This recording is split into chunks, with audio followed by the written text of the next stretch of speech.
The big question is, will these coalitions hold? Professor Lesiba Teffo, pardon me, joins us now for some analysis on the situation. Prof, it's great to have you with us on the program, as always. And that is the question, you know, will these coalitions hold for the next 5 years?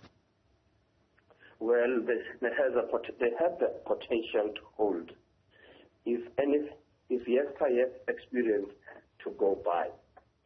We failed precisely because the system cannot in and by itself fail, but it fails precisely because the people are committed to making it fail, since they are self-serving rather than serving the people who elected them. Prof, Action SA getting some of the really strategic positions on that mayoral committee, transport, economic development and public safety. Yeah. Well, look, the person elected or appointed to those positions is their attitude, it is their disposition, their understanding of what their roles are. If the commitment is to the party and not to serving the people, obviously they will take their mandate from the party, and the party has its own party hacks, they have their own handlers, and so on and so forth. But if you put the people at the center, the likelihood is that you will succeed. Yeah. Coalitions are not peculiar to South Africa. Coalitions are not peculiar to any other country. They have been there, they are succeeding, they are winning, and they are the future of this country. Let's accept that and begin to work towards making them work. Yeah, yeah. Just a reflection of perhaps how intense these negotiations would have been over the past 3 weeks. The DA managing to secure 4 seats. The DA? Managing to secure only 4 seats. The remainder of those 6 Maycos seats divided among the other political parties. That's fine. Look, if people want to understand how coalitions work, rather than personalities, and if the disposition, the discourses, the engagement are such that we want them to work, yeah, you will put less emphasis on the individuals, on the political parties, and say, what is it that you commit yourself as a collective to offering the people, rather than to say who gets what and who doesn't get what. That type of politics and narrative doesn't take South Africa anywhere. If anything, we want to focus on the negative, on why things should not work.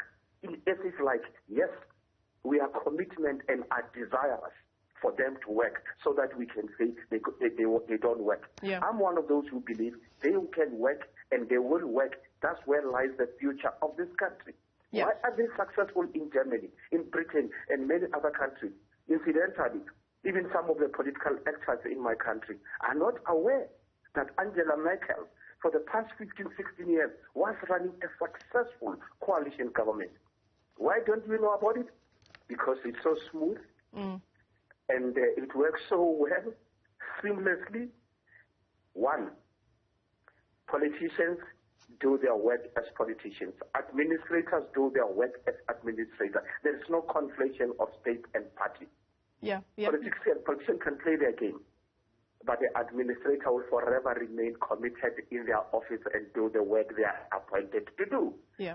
Take politics out of administration, you'll go a long, long way. Look, Prof, we're obviously jaded in South Africa, aren't we? We look at this kind of coalition agreement, we look at this kind of Mayco committee, and we are cynical about how the next 5 years will unfold and what the effect will be on service delivery. It's now up to the coalition to prove us all wrong, because our experience doesn't tell us a good story.